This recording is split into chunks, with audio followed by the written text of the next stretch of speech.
আজ 22শে ফেব্রুয়ারি। Voter portal কি lock হয়ে গেল? আজ সকালে আপনার স্ট্যাটাস কি দেখাচ্ছে? যাদের স্ট্যাটাস এখনো পেন্ডিং বা সাবমিটেড হয়ে আছে তাদের নাম কি ডিলেট লিস্টে চলে গেল? আপনার স্ট্যাটাসে কি এখনো একসেপ্টেড লেখা চলে এসেছে? যদি এসে থাকে তাহলে আপনাকে অভিনন্দন, কিন্তু যদি না এসে থাকে তাহলে আপনাকে এখন কি করতে হবে? 28 ফেব্রুয়ারি ফাইনাল লিস্টে আপনার নাম আসার সেই বড় সংকেত বা সিক্রেট আপডেটটি কি আপনি কি চেক করেছেন? এই ভিডিওতে এই প্রতিটি প্রশ্নের উত্তর আজকে আমি আপনাদের দেব, তাই ভিডিওটি শুরু থেকে শেষ পর্যন্ত দেখুন। নমস্কার বন্ধুরা, কাশি টেক ফলো চ্যানেলে আপনাদের সবাইকে জানাই স্বাগত। আজ 22শে ফেব্রুয়ারি। কাল রাত 12টা পর্যন্ত আমাদের সবার মনে যে উত্তেজনা ছিল, আজ সকালে যেন তার এক চূড়ান্ত ফলাফল সামনে এসেছে। নির্বাচন কমিশনের দেওয়া 21শে ফেব্রুয়ারি সেই ডেডলাইন পার হয়ে গেছে এবং সার্ভার এখন পুরোপুরি লক। অর্থাৎ এখন আর নতুন করে কেউ আবেদন করতে পারবেন না বা পুরনো আবেদনে হাত দিতে পারবেন না। যারা কালকের ভিডিওতে 4000 থেকে 5000 ভিউ দিয়ে আমাকে সাপোর্ট করেছেন, তাদের জন্য আজকের এই ভিডিওটি সব থেকে খুশির খবর এবং সতর্কবার্তা নিয়ে এসেছি। সার্ভার লক হওয়ার পর পোর্টালে কি বড় পরিবর্তন এসেছে, তো দেখুন। আজ সকালে ঘুম থেকে উঠে যখন আমি পোর্টাল চেক করি, তখন দেখতে পাই সার্ভারের কাজ প্রায় 90% শেষ হয়ে গেছে। 21 ফেব্রুয়ারি রাত 12টার পর থেকে অনেকগুলো নতুন আপডেট পোর্টালে যোগ করা হয়েছে। বিশেষ করে যাদের এলাকায় ওই 7জন অফিসার সাসপেন্ড হয়েছিলেন, তাদের ফর্মগুলো স্ট্যাটাস কিন্তু আজ আমূল বদলে গেছে। কমিশন আজ থেকেই সেই ফাইনাল ধাপ তৈরির কাজ শুরু করেছে, যা আগামী 28 ফেব্রুয়ারি আপনাদের পাড়ায় পাড়ায় বিএলওদের কাছে পৌঁছে দেবে। এবার দেখুন যে স্ট্যাটাস পরিবর্তনের সেই বড় সংকেতটি কি। এখন সব থেকে বড় প্রশ্ন হলো, আপনার স্ট্যাটাস কি পাল্টে গেল?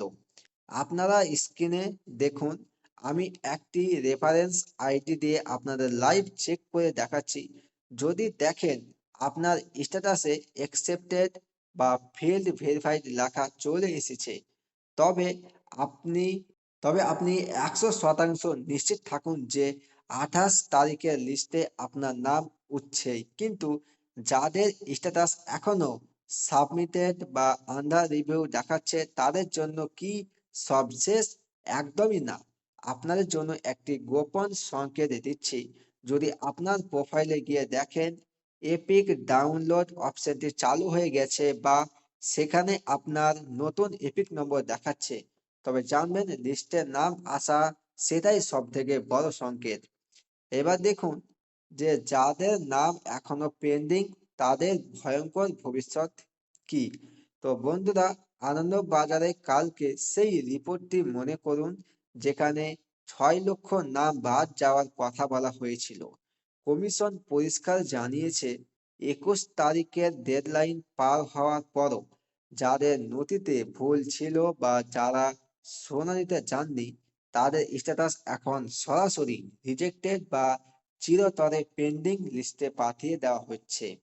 যদি আপনার স্ট্যাটাস আজ বিকেলের মধ্যেও পরিবর্তন না হয়, তবে বুঝতে হবে আপনার আবেদনটি ডিলিট লিস্টের দিকে এগোচ্ছে।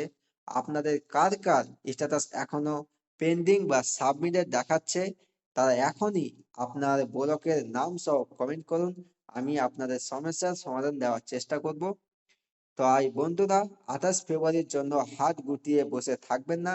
আজ সারাদিন কয়েকবার করে আপনার স্ট্যাটাসটি চেক করুন। ভিডিওটি ভালো লাগলে একটি লাইক দিন এবং আপনার পাড়ার সেই বন্ধুদের এখনই শেয়ার করুন যারা কাল রাত থেকে দুশ্চিন্তায় ঘুমাতে পারেননি। তাদের জানিয়ে দিন যে সার্ভার লক হলেও এখনো আশার আলো আছে। আর আজ বিকেলে আমি আসছি, যাদের নাম উঠেনি তাদের জন্য প্ল্যান বি বা নতুন করে নাম তোলার সুযোগ নিয়ে। তাই যারা সাবস্ক্রাইব করেননি, এখনই কাশি টেক ফলো চ্যানেলটি সাবস্ক্রাইব করে বেল আইকনটি বাজিয়ে রাখুন।